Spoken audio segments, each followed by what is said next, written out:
The boss was left frozen when he saw his lost daughter's ring hanging from the farmer woman's necklace.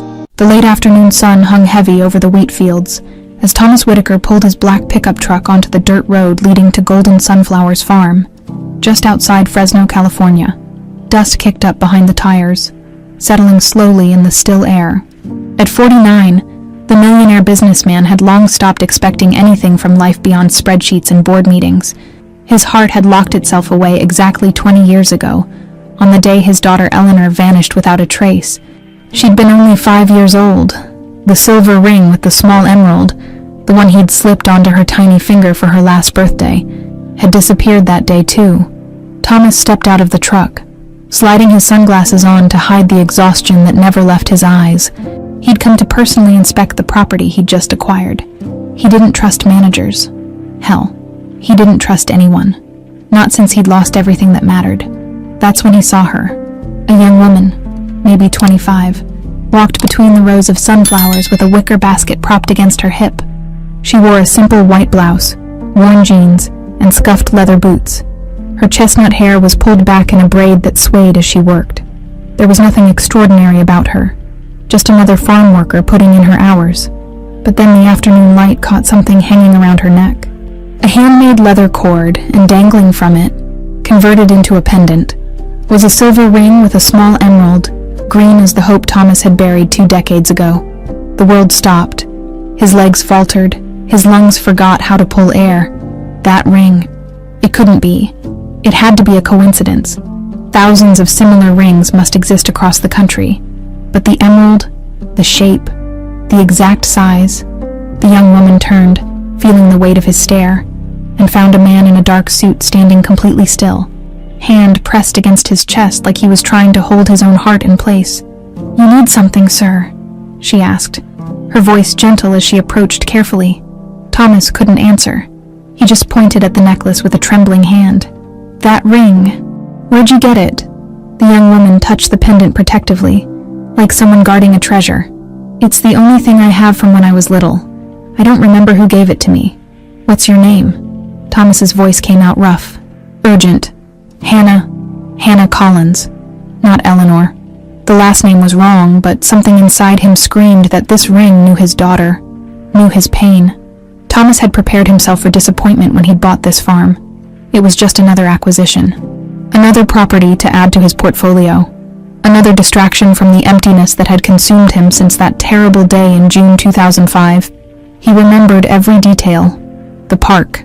The moment he'd turned his back for just seconds,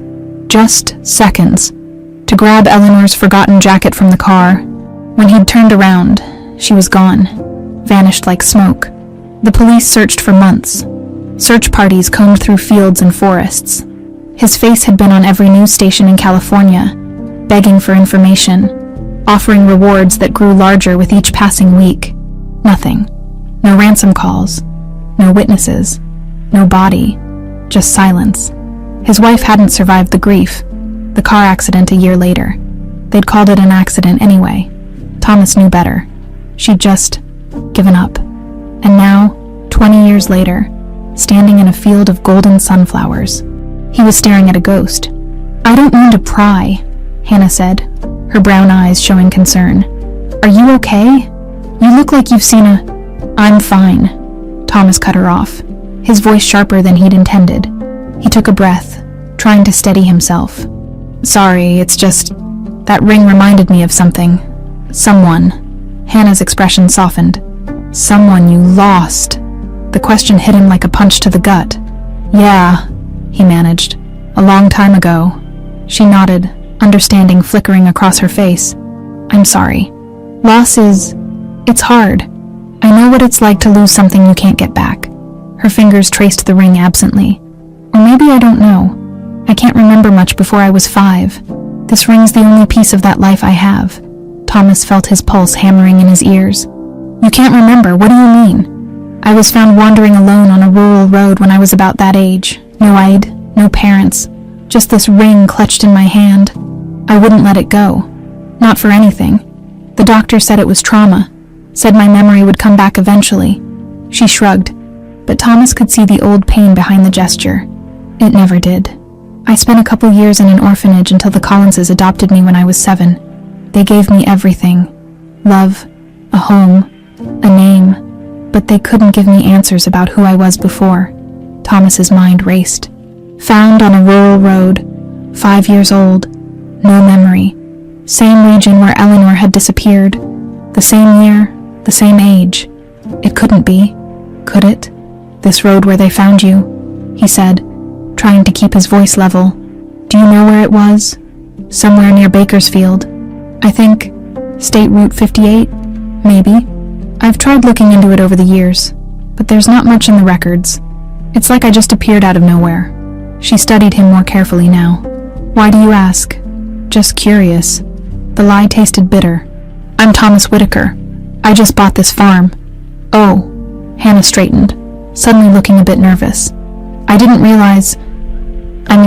nice to meet you, Mr. Whitaker. I've been working here for about 3 years now. Love the sunflowers. There's something peaceful about them. You know, the way they always turn toward the light. Always turn toward the light. Eleanor used to say things like that.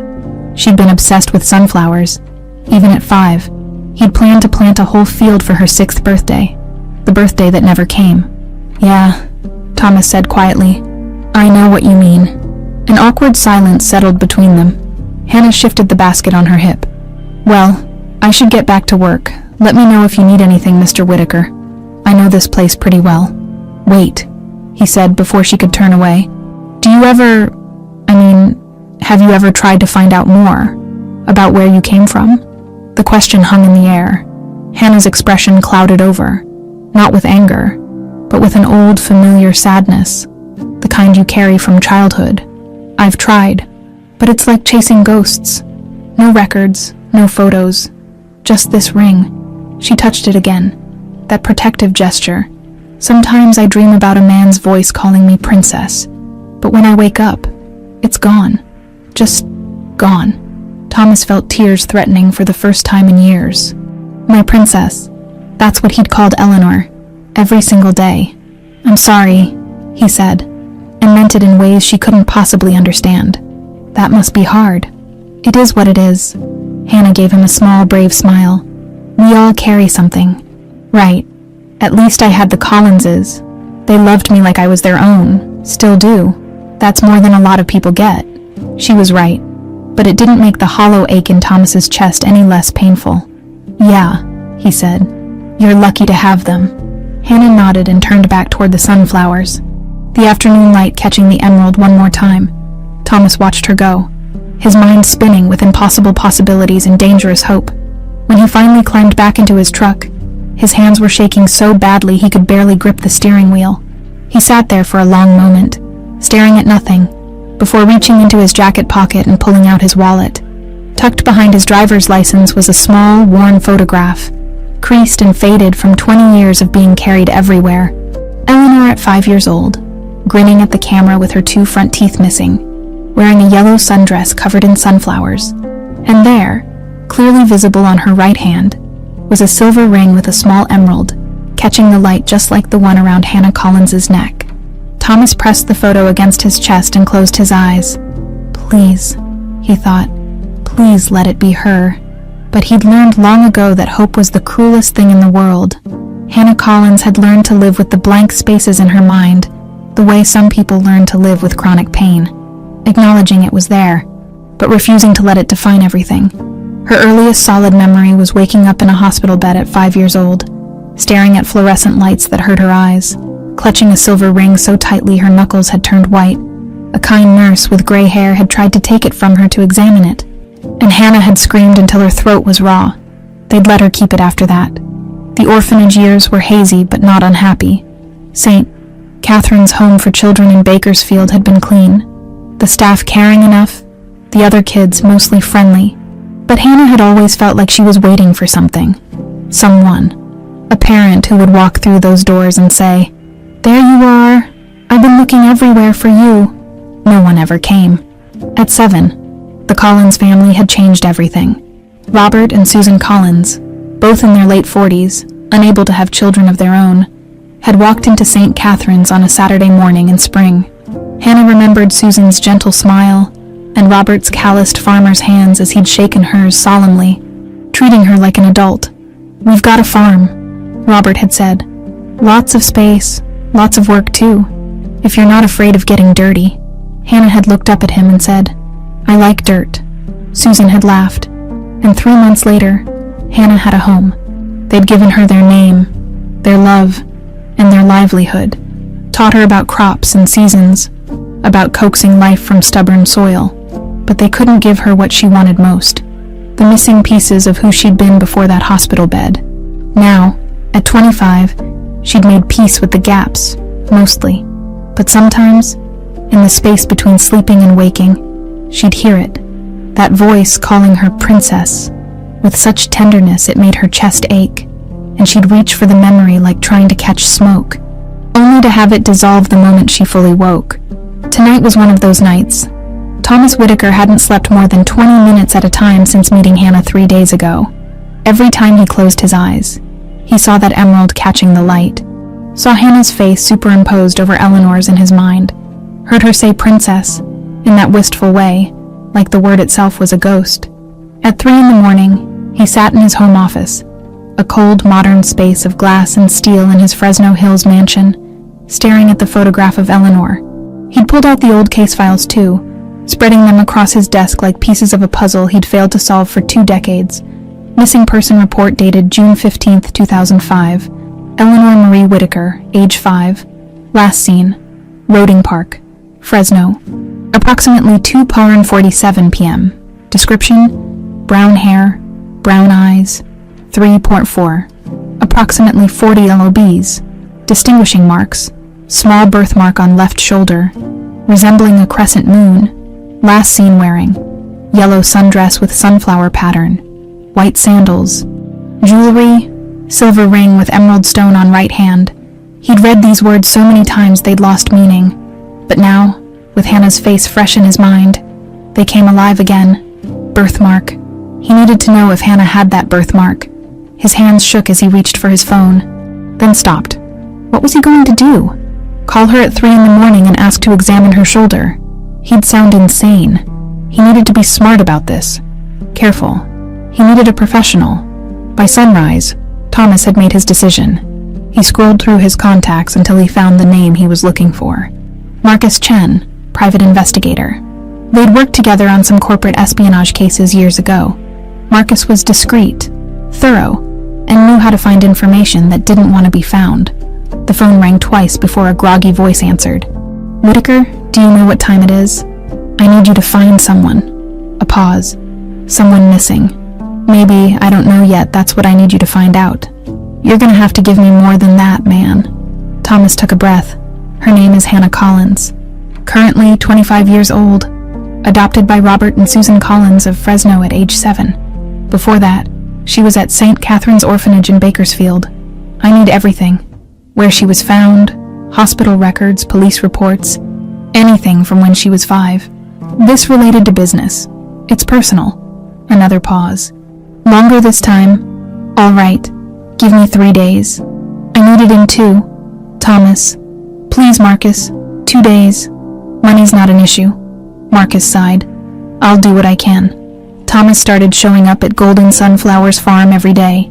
He told himself it was due diligence, learning about his newest acquisition. But he knew the truth. He couldn't stay away from Hannah.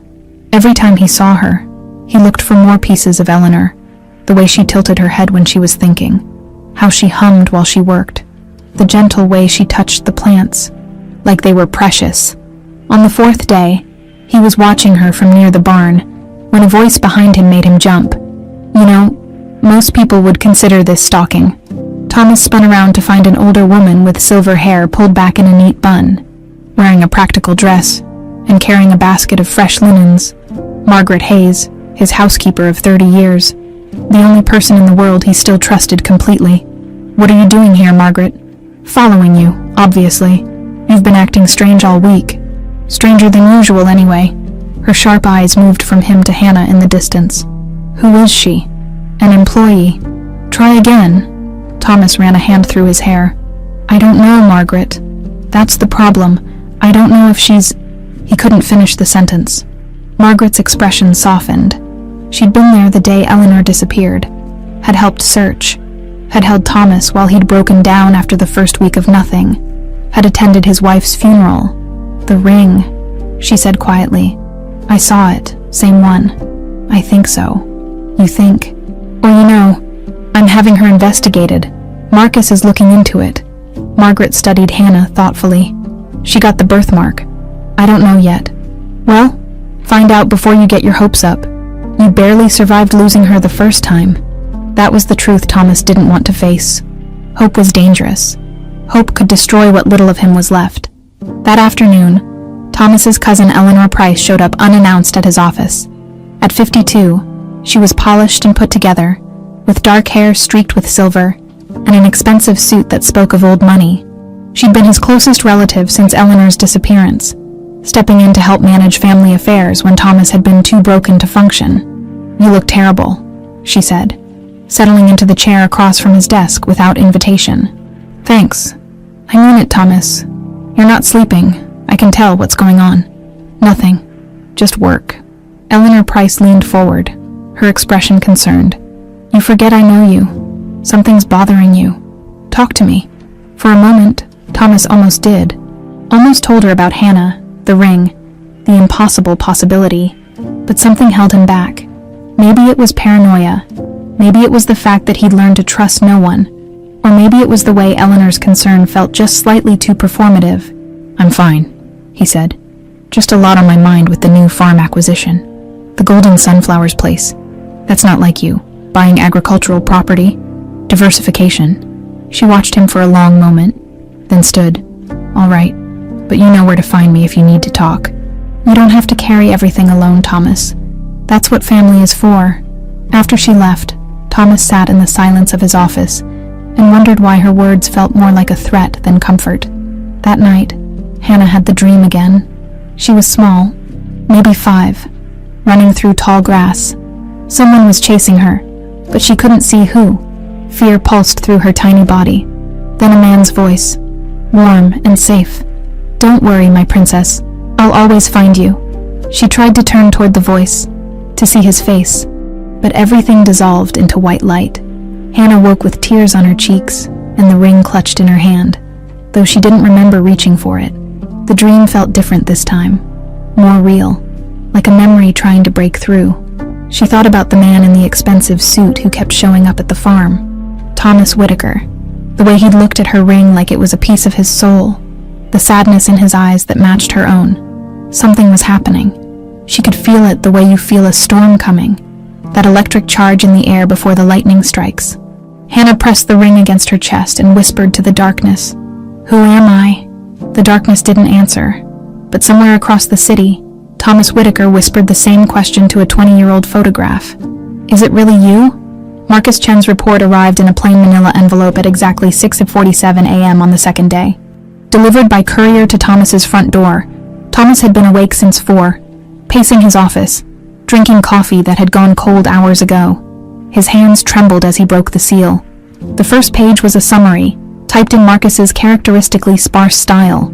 Subject, Hannah Marie Collins, May unknown, date of birth, estimated April 2000, exact date unknown, current age, 25 years found, June 15th, 2005, State Route 58 near Bakersfield, CA, approximately 4:30 p.m. Thomas's vision blurred, June 15th, 2005, the exact same day Eleanor had vanished, the exact same date. He forced himself to keep reading. Condition when found, malnourished, dehydrated, multiple contusions on arms and legs, evidence of recent trauma, nonverbal, possibly catatonic, clutching silver ring with emerald stone, refused to release it. Admitted to Kern Medical Center under Jane Doe designation. Police investigation. Minimal child-matched, no active missing persons reports in the immediate area. Note: reports were localized to Kern County. Fresno County missing persons cases were not cross-referenced at the time due to jurisdictional protocols. Thomas's heart was hammering now. They hadn't cross-referenced. Eleanor had been reported missing in Fresno County. Hannah had been found in Kern County. Different jurisdictions, different databases. She'd been right there. His daughter had been right there. and nobody had connected the dots. He flipped to the next page. Medical records. Heavily redacted but still revealing. Distinguishing marks. Crescent-shaped birthmark on left shoulder, approximately 1.5 centimeters in diameter. The paper slipped from Thomas's fingers. The birthmark. Eleanor's birthmark. The same shape, same location, same size. He grabbed his phone with shaking hands and pulled up the only photo he had where the birthmark was visible. Eleanor at the beach, age 4, turning to smile at the camera, her left shoulder clearly showing the crescent moon marking her mother had called her lucky charm. It was her. It had to be her. Thomas sank into his chair, the weight of 20 years crashing over him all at once. All this time, all these years of searching, of hoping, of grieving, and she'd been alive, growing up without him, without any memory of who she really was. The next pages detailed Hannah's time at St. Catherine's, her adoption by the Collins family, school records showing she was a good student, quiet, well-liked, a normal girl living a normal life, except for the void where her first 5 years should have been. Marcus had included a final note on the last page. Thomas. The similarities are compelling, but I'm not a geneticist. If you want to be certain, you'll need a DNA test. I can recommend a discrete lab. Let me know how you want to proceed. And DNA test. Of course, that was the smart thing to do. The scientific thing. Get concrete proof before he let himself believe. But even as he thought it, Thomas knew the truth in his bones.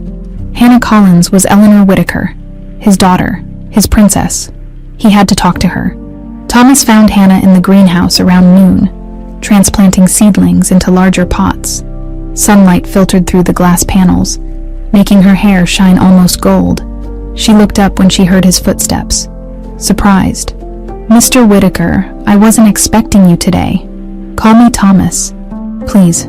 He moved closer, trying to figure out how to start this conversation. How did you tell someone their entire life might be a lie? Can we talk?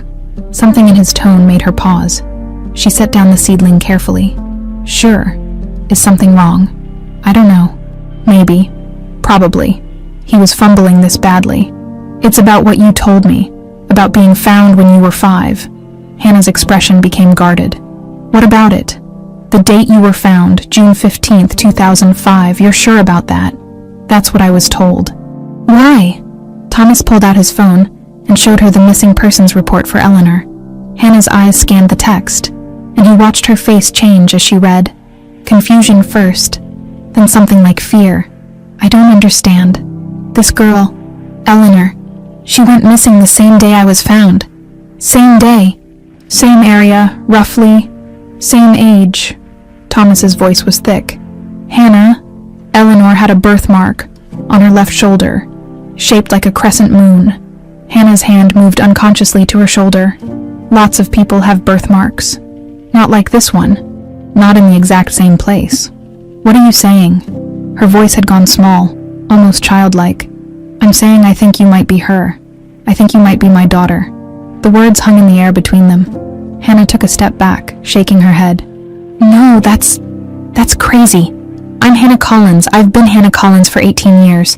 Before that, you were someone else. You just don't remember. Stop. She pressed her hands over her ears. Please stop. Thomas realized he was pushing too hard, too fast. But 20 years of grief and hope were pouring out of him like a dam had broken. The ring, Hannah. That ring around your neck. I gave that to Eleanor for her 5th birthday, 3 weeks before she disappeared. It was custom made, one of a kind. Hannah's hand moved to the pendant, clutching it protectively. You can't know that for sure. It could be. Let me see your shoulder. What? Please, just let me see if you have the birthmark. If you don't, I'll leave you alone. I'll never bring this up again. But if you do, he couldn't finish. Hannah stared at him for a long moment, and he could see the war happening behind her eyes. Fear and curiosity, and something else. Maybe hope. Maybe the same desperate hope that was tearing him apart. Finally, slowly, she reached up and pulled the collar of her shirt aside, revealing her left shoulder. There it was, the crescent moon, exactly where it should be. Thomas made a sound somewhere between a laugh and a sob. Eleanor, don't call me that. Hannah's voice cracked. I don't know who that is. I'm Hannah. I know this is overwhelming. Overwhelming. She let out a sharp laugh. You're telling me my entire life might be based on a lie, and you think that's overwhelming? I'm sorry. I'm handling this all wrong. Thomas ran both hands through his hair. I know how this sounds. I know how impossible it seems. But what if it's true? Don't you want to know for sure? Hannah was crying now, silent tears running down her cheeks. I've spent 20 years not knowing maybe. Maybe I don't want to know. Maybe ignorance is better. You don't mean that. How do you know what I mean? You don't know me. The words stung, but Thomas understood. He was a stranger to her, a man with a wild story and impossible claims. He needed to give her space, time to process. You're right, he said quietly. I don't know you. Not yet, but I'd like to. And I think you deserve to know the truth about where you came from, who you were before. Hannah wiped her eyes roughly. And if I don't want to know, then I'll respect that. But Hannah, what if you have family out there? People who've been looking for you. Don't they deserve to know you're alive? I have family, the Collinses.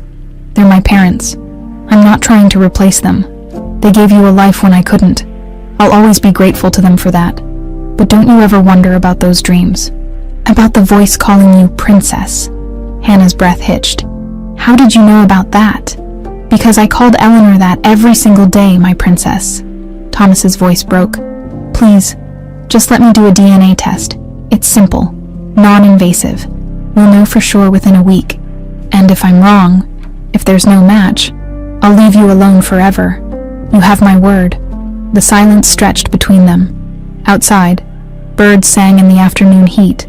Life continued, oblivious to the fact that two worlds were colliding in this greenhouse. Finally, Hannah spoke, so quietly he almost didn't hear her. And if you're right, if I am this Eleanor person, what then? Thomas wanted to say everything would be perfect, that they'd make up for lost time, that love would bridge 20 years of absence. But he'd learned not to deal in fairy tales. Then we figure it out, together, one day at a time.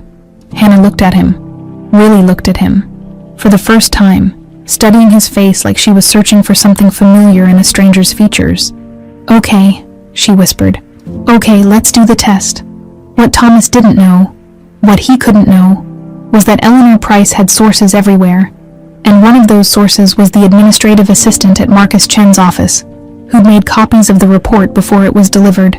Eleanor Price sat in her car outside Thomas's mansion, reading those copies, her perfectly manicured nails digging into the paper hard enough to tear it. This couldn't be happening. Not now. Not after 20 years. She reached for her phone and made a call. It's me, she said, when the line connected. We have a problem. The DNA testing facility was a sterile white building in downtown Fresno, the kind of place that dealt in certainties and absolutes. Thomas had chosen it specifically because of its reputation for discretion and accuracy, or so he thought. What he didn't know was that Eleanor Price had gotten there first. Dr. Richard Morrison had run Gene Tech Labs for 15 years, building a solid reputation. He was also 3 months behind on his daughter's medical school tuition and drowning in debt from his ex-wife's legal fees. When Eleanor Price walked into his office 2 days before Thomas's appointment, offering $50,000 in cash for a simple favor, Morrison had barely hesitated. All you need to do, Eleanor had said, sliding an envelope across his desk, is make sure the results come back negative. No genetic match, that's it. You understand this is highly illegal, Morrison had said, even as his hand moved toward the envelope. I understand you need money, and I need this problem to go away. Eleanor's smile hadn't reached her eyes. We all have our priorities, Dr. Morrison. The envelope had been thick. Morrison had taken it. Thomas and Hannah sat in the waiting room, an awkward silence between them. It had been 3 days since their conversation in the greenhouse, and Hannah had barely spoken to him since. She'd agreed to the test, but her body language screamed reluctance. Arms crossed, eyes fixed on the floor, jaw tight. You okay? Thomas asked quietly. Fine. You don't have to do this if you don't want to. Hannah's eyes flicked to him. You already said that? Twice. I know. I don't want you to feel pressured. Little late for that. But her tone softened slightly. I'm here, aren't I? Let's just get it over with." A nurse called them back. The actual collection took less than 5 minutes.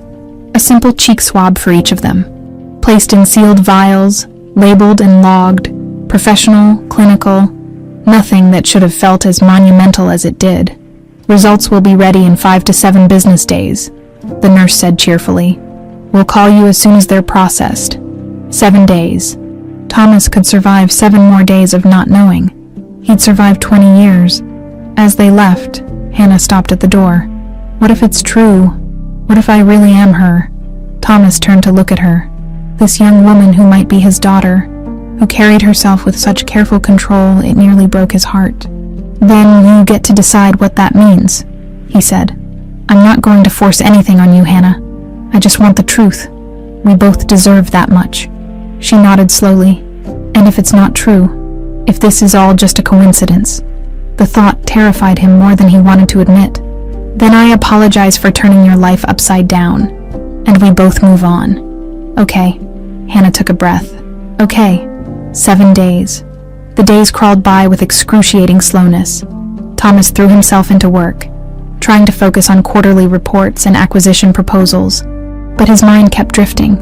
Margaret caught him staring at his phone at least a dozen times a day. They said they'd call. She reminded him on day 4. "Watching your phone won't make it ring faster." "I know. You're going to drive yourself crazy." "Too late for that." Margaret set down the tea she'd brought him. "What are you going to do if it's her?" "I don't know. Love her. Try to make up for 20 years. And if it's not," Thomas closed his eyes, "then I go back to grieving a ghost." Meanwhile, Hannah was dealing with her own turmoil. She'd told the Collinses about the test, watching their faces carefully as she explained about Thomas and his missing daughter and the impossible similarities. Susan Collins had taken Hannah's hand across the kitchen table. "Whatever the results say, you're still our daughter. You know that." "Right. I know." But Hannah's voice had been small. "I'm just scared. What if everything I know about myself is wrong?" "You're not wrong, honey," Robert had said gruffly. "You're you. A test can't change that. It might tell you where you came from, but it doesn't define where you're going." The words had helped, a little. But at night, alone in her room, Hannah would hold the ring and wonder. She'd started having the dreams more frequently now. That voice calling her princess, arms lifting her up. Sunlight through leaves, laughter. Were they real memories finally surfacing? Or just her mind filling in blanks with what she wanted to be true? Day 7 arrived, then day 8, day 9. On day 10, Thomas's phone finally rang. The number on the screen was Genetech Labs. His hand shook as he answered. "This is Thomas Whitaker." "Mr. Whitaker, this is Dr. Morrison from GeneTech. I have your results."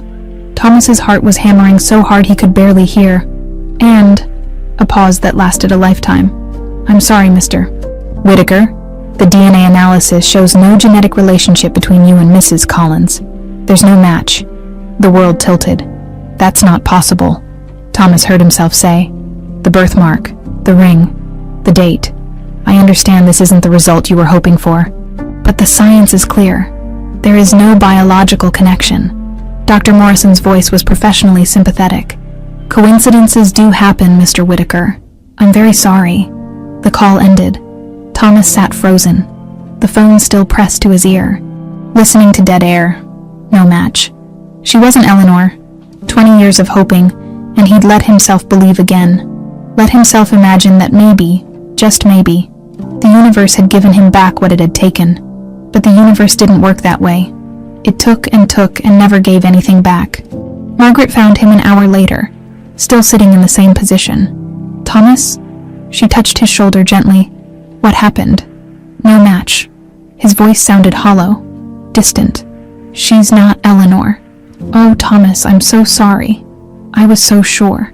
"Margaret, the ring, the birthmark, everything. I know you were." He finally looked up at her, and Margaret saw something break in his eyes. The last piece of hope he'd been carrying for 20 years, finally shattered. "I need to tell her," he said. "She deserves to know." Hannah was in the fields when Thomas found her. She took one look at his face and knew.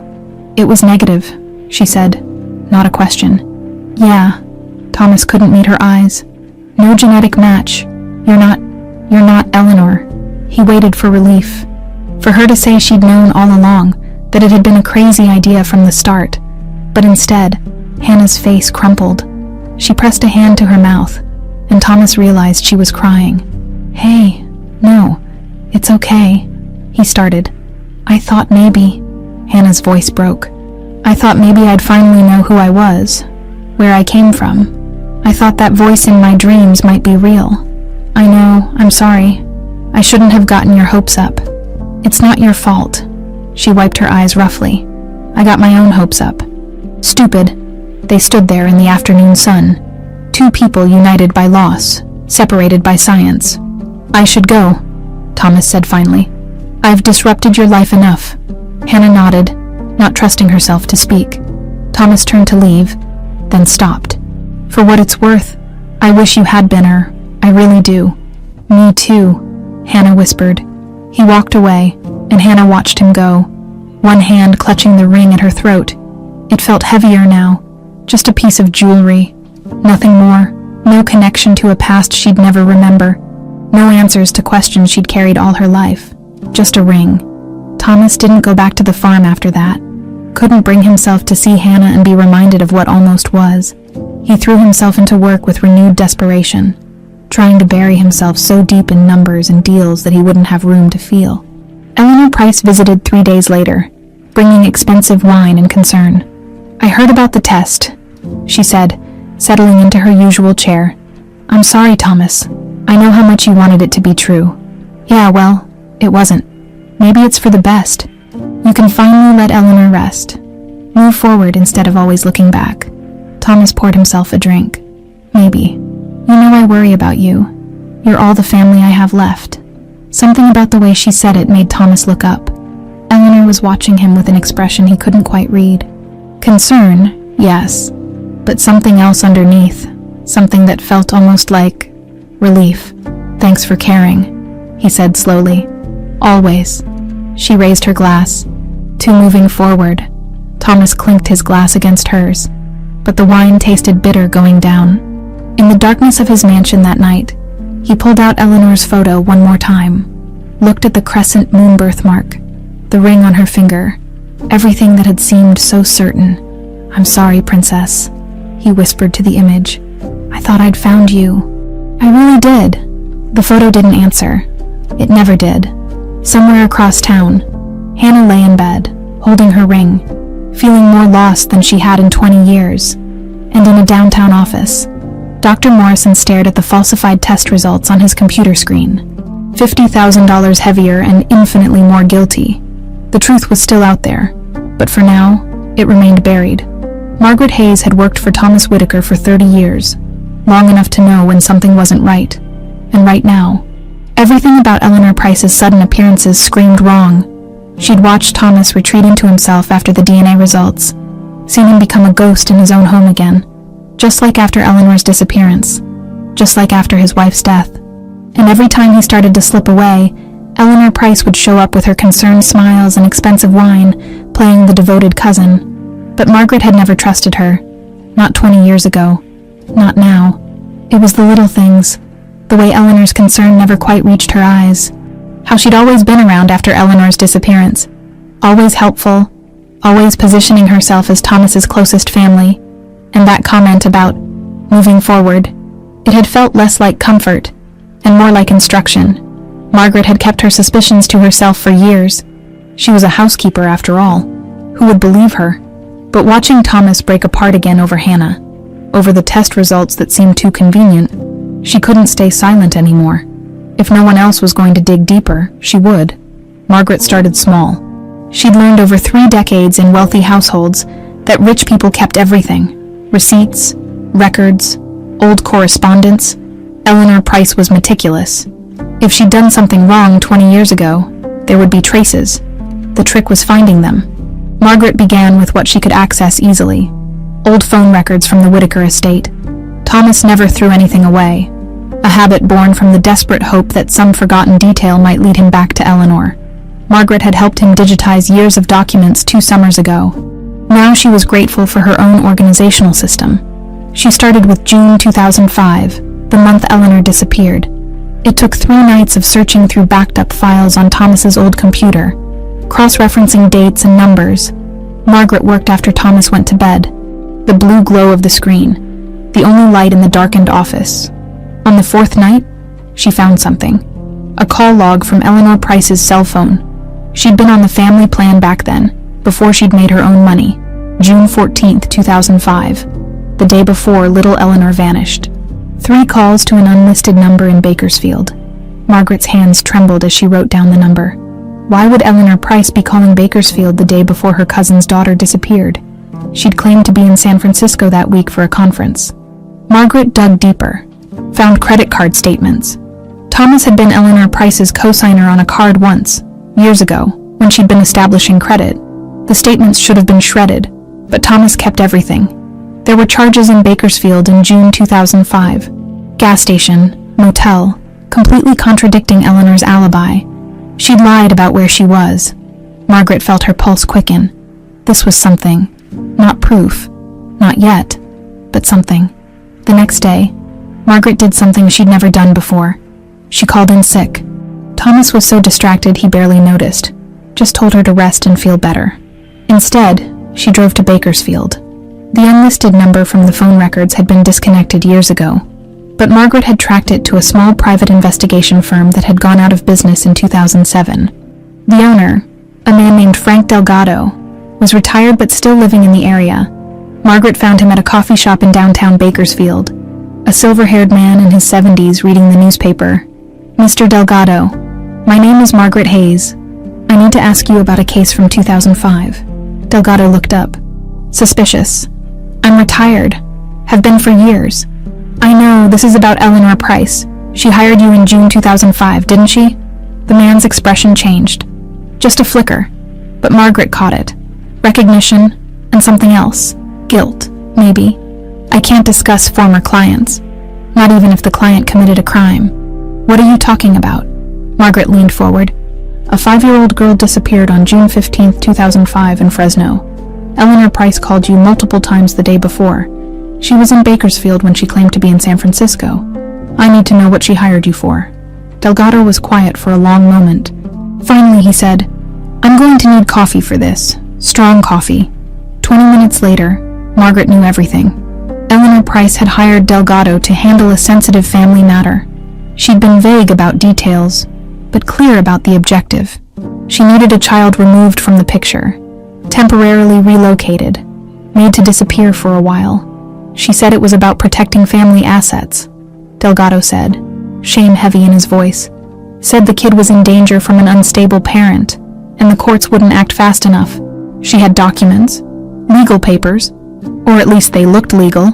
I've regretted that job every day since. What did you do? I hired someone to take the girl, just supposed to keep her somewhere safe for a few weeks until Eleanor could quote-unquote sort out the custody situation. But the guy I hired, Delgado shook his head. He got spooked. Kid fought back, got hurt. He panicked and dumped her on Route 58. Called me saying the job was blown. I tried to fix it, tried to find the girl, but she'd already been picked up by police. You never told anyone. Eleanor paid me $20,000 to forget the whole thing. Said if I talked, she'd destroy me. I was stupid and scared and needed the money. My wife was sick. I took it. He looked at Margaret with haunted eyes. That girl, is she okay? Did she survive? She survived, no thanks to you. I know. I'm sorry doesn't even begin to cover it. But I am. I'm sorry. Margaret stood. Do you have any proof? Records? Anything? I kept backups. Always do. In case clients ever tried to throw me under the bus. I've got Eleanor's initial contact, payment records, even some recorded conversations. I recorded everything back then. Company policy. It's all on old hard drives in my garage. I need those. Take them, please. I've carried this long enough. Margaret drove back to Fresno with 3 old hard drives wrapped in a towel on her passenger seat. Evidence. Proof that Eleanor Price had orchestrated her own cousin's daughter's kidnapping. But she couldn't go to Thomas yet. Not with hard drives that needed to be accessed by someone who knew what they were doing. And definitely not before she knew what else Eleanor might have hidden. Margaret made a decision. She was going to break into Eleanor Price's office. It was insane. It was illegal. It was completely out of character for a 63-year-old housekeeper who'd never even gotten a parking ticket. But Margaret had watched Thomas grieve for 20 years, had seen him come alive again when he met Hannah, then shatter when the test came back negative. If Eleanor Price had orchestrated that test result too, and Margaret was willing to bet she had, then someone needed to stop her. Margaret waited until the following Tuesday. She knew Eleanor's schedule. Every Tuesday evening, she attended a board meeting across town that lasted until at least 9 p.m. Margaret had 2 hours, maybe 3. Eleanor's home office was in a converted guest house behind her main property. Margaret had been there before for family gatherings, knew the layout. The lock was standard residential, easy enough to bypass with a credit card and patience she'd seen demonstrated in a YouTube video. Her hands shook as she worked. What if there was an alarm? What if Eleanor came home early? What if... The lock clicked. Margaret slipped inside. The office was immaculate. Expensive furniture. Abstract art on the walls. Everything perfectly arranged. Margaret pulled out a flashlight. She didn't dare turn on the lights. And started searching. Desk drawers first. Files organized by date and category. Margaret's heart raced as she rifled through them, looking for anything from 2005, anything mentioning Eleanor or Thomas or Bakersfield. Nothing in the desk, filing cabinet next, locked. Margaret used a letter opener to jimmy it. Her hands were steadier now, adrenaline making her focused and efficient. The cabinet opened. Inside were years of documents, meticulously organized.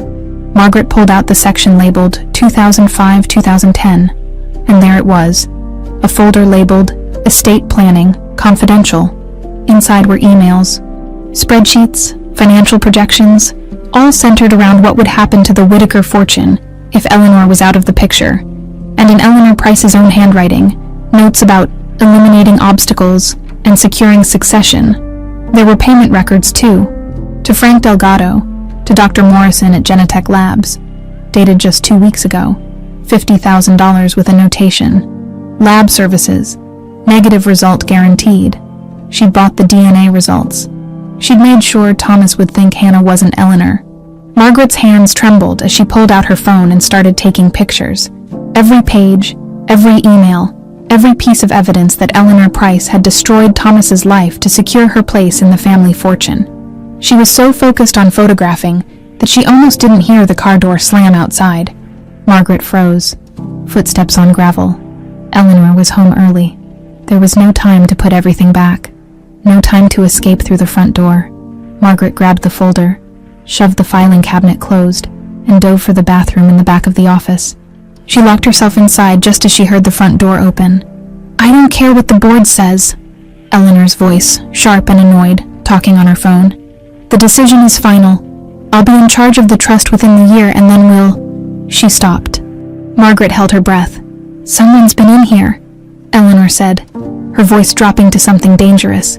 "Call you back."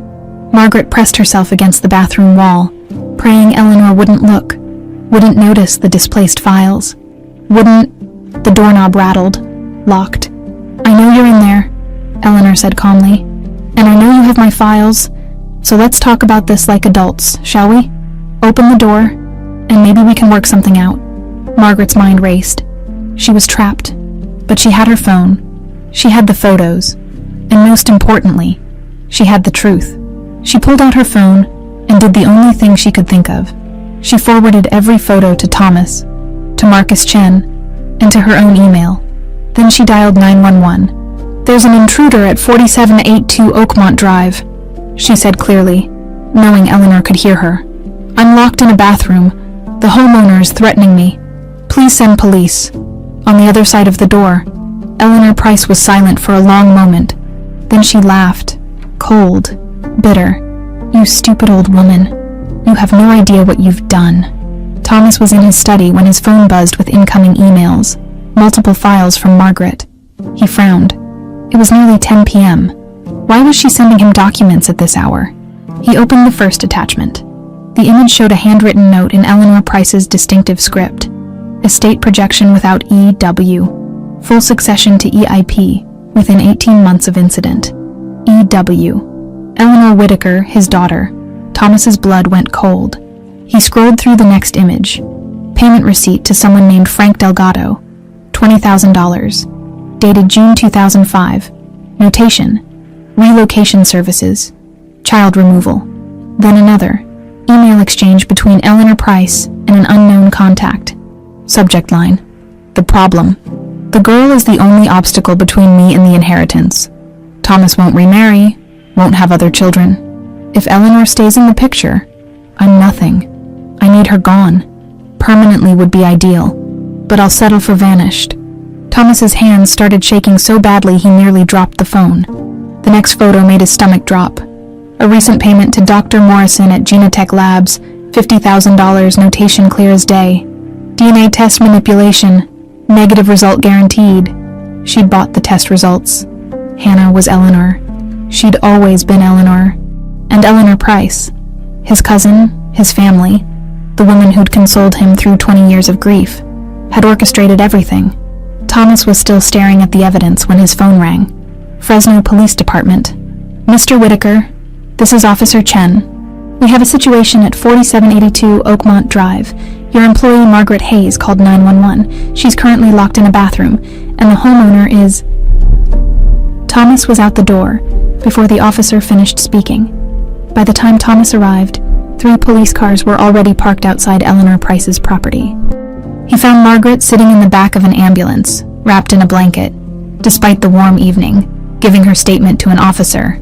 "Margaret?" Thomas rushed to her side. "Are you okay? What happened?" "I'm fine, just shaken up." She gripped his arm. "Thomas, did you see the photos? Did you—" "I saw them, all of them." His voice was raw. "Eleanor did this. She took my daughter. She's been lying for 20 years. The DNA test was fake. Hannah is Eleanor. I found proof." Thomas felt tears burning. "Where is she? Where's Eleanor Price?" The officer intervened. "Ms. Price is being detained for questioning. The situation is complicated. Breaking and entering versus... I'm not pressing charges against Margaret," Thomas said firmly. "She works for me. I sent her there to retrieve documents I'd left behind." The lie came easily. He'd sort out the legal details later. The officer looked skeptical but nodded. "Ms. Price is claiming theft," says Ms. Hayes stole confidential files. Those files are evidence of kidnapping and fraud. You need to arrest Eleanor Price, not Margaret. We're investigating, Mr. Whitaker, but these are serious allegations. We'll need... I'll give you everything. Names, dates, payments. There's a private investigator in Bakersfield named Frank Delgado who can corroborate. Dr. Richard Morrison at Genetech Labs who falsified DNA results. It's all documented. Thomas pulled out his phone, showing the forwarded photos. This woman orchestrated the kidnapping of a 5-year-old child 20 years ago, and has been covering it up ever since. The officer's expression changed as he scrolled through the images. "Sir, I'm going to need you to come to the station. We need official statements from both you and Mrs. Hayes." The police station was fluorescent bright and cold. Thomas sat in an interview room, Margaret beside him, laying out 20 years of deception piece by piece. He told them about Eleanor's disappearance in 2005, about Hannah Collins being found the same day in Bakersfield, about the birthmark, the ring, the impossible coincidences that weren't coincidences at all. Margaret provided the hard drives from Delgado, the photos from Eleanor Price's office, everything. "Frank Delgado is still alive," Margaret said. "He kept recordings. He'll testify." The detective leading the interview, a sharp-eyed woman named Rodriguez, listened carefully. "Mr. Whitaker, you're saying you believe Hannah Collins is actually your daughter Eleanor, and that your cousin Eleanor Price paid to have her kidnapped." "I don't believe it. I know it. The DNA test was rigged. Eleanor Price paid the lab to return a negative result. That's a serious accusation. Call Dr. Morrison. Ask him directly. Better yet, run a new test at a different facility." Rodriguez nodded slowly. "We'll need to speak with Miss Collins, get her consent for another DNA test. She'll agree. She wants answers as much as I do. And Mrs. Price, you understand she's claiming this is all a misunderstanding. That you're grief-stricken and seeing conspiracies where none exist." Thomas's jaw tightened. "Then explain the payments. Explain why she lied about her whereabouts when Eleanor disappeared. Explain the email talking about my daughter as the problem. We will. But these investigations take time. How much time? Because right now my daughter thinks she's someone else, and the woman who stole her from me is probably calling her lawyer. Rodriguez's expression softened slightly. I understand your frustration. We'll move as quickly as we can. In the meantime, Miss Price is being held for questioning. She hasn't been formally charged yet, but given the evidence you've provided, we have grounds to keep her while we investigate. Thomas wanted to scream. Wanted to demand they arrest Eleanor immediately, throw her in a cell and never let her out. But he forced himself to stay calm. Thank you, please. Just find the truth. That's what we do, Mr. Whitaker. It was nearly 3 a.m. when Thomas and Margaret finally left the police station. They sat in Thomas's car in the parking lot, neither speaking for a long moment. You could have been hurt, Thomas said finally. Breaking into her office like that, what were you thinking? I was thinking someone needed to find the truth, and you were too heartbroken to keep looking. Margaret's voice was gentle but firm. I've watched you grieve for 20 years, Thomas. I've watched you become a shell of who you used to be. When you met Hannah, I saw you come alive again. And when that test came back negative, I saw you die all over again. I couldn't just accept it, not when everything else pointed to the truth. You're fired, Thomas said. Margaret turned to look at him, startled. You're fired as my housekeeper. I'm promoting you to family, because that's what you are. That's what you've always been. His voice broke. Thank you, Margaret, for never giving up, for believing when I couldn't anymore. Margaret squeezed his hand. Go tell her. Go tell Hannah who she really is. I don't know if she'll believe me, not after the first test. She'll believe you deep down. I think she already knows. Thomas drove to Golden Sunflower's farm as dawn was breaking. The sky was painted in shades of pink and gold, the sunflowers just beginning to turn toward the light. He found Hannah already awake, sitting on the porch of the farmhouse with a cup of coffee, the ring hanging around her neck catching the early light. She saw his car approach and stood, wariness crossing her face. Thomas got out slowly. He must have looked like hell. He hadn't slept, hadn't changed clothes, probably looked half crazy, but he didn't care. Hannah, I need to talk to you. Mr. Whitaker, I don't think... The DNA test was fake. Eleanor Price paid the lab to say we weren't related, but you are my daughter. You're Eleanor. I can prove it. Hannah took a step back. Please don't do this again. I can't. I know how this sounds. I know you think I'm insane, but my housekeeper Margaret found evidence. Payment records, emails, recordings. Eleanor Price orchestrated your kidnapping 20 years ago. She paid someone to take you. She's been covering it up ever since. The words tumbled out desperately. The police have the evidence now. They're investigating. But I needed you to know the truth. Needed you to hear it from me. Hannah's coffee cup trembled in her hands. That's impossible. It's not. It's real. All of it. Thomas pulled out his phone, showing her the photos Margaret had sent. Look, these are Eleanor's own records. Her notes about you being the problem. Payments to the investigator who arranged your kidnapping. Payments to the doctor who faked our DNA results. Hannah scrolled through the images, her face going pale. This can't be real. It is, and I'm so sorry. Sorry I didn't protect you then. Sorry I didn't figure this out sooner. Sorry you've spent 20 years not knowing who you are. Thomas's voice cracked. But I'm here now, and if you'll let me, if you'll give me a chance, I'd like to know my daughter. Hannah looked up at him, tears streaming down her face. I don't remember you. I don't remember being Eleanor. I know, and that's okay. We'll figure it out together. But first, we need to be sure. Will you take another DNA test at a different lab? One Eleanor Price can't touch. Hannah wiped her eyes with shaking hands. She looked down at the ring around her neck, touching it like she'd done 1,000 times before. My princess, she whispered. I keep hearing someone say my princess. Thomas felt his heart break and heal simultaneously. That's what I called you. Every single day, my princess. Hannah met his eyes, and for the first time, Thomas saw recognition there. Not memory exactly, but something deeper, something that lived in blood and bone, beyond conscious thought. Okay, she said quietly. Okay, let's do the test. The second DNA test was processed at a state facility in Sacramento, 3 hours from Fresno. Detective Rodriguez had arranged it personally, ensuring no one from Genetech Labs, or anyone connected to Eleanor Price, could interfere. Thomas and Hannah sat in another sterile waiting room, but this time the silence between them felt different. Not hostile or awkward, just heavy with anticipation. "How long?" Hannah asked quietly. Rodriguez said 72 hours. "They're expediting it given the criminal investigation." Hannah nodded, fingers worrying the ring at her throat. She'd been doing that more since Thomas told her the truth, touching it like it might unlock the memories she couldn't access. "What happens if it's positive?" she asked. "If I really am Eleanor?" Thomas had thought about this question for 3 sleepless days. "Then you get to decide what that means. I'm not going to force you to be someone you don't remember being, but I'd like the chance to know you, to be part of your life, if you'll let me, and the Collinses. They're your parents too.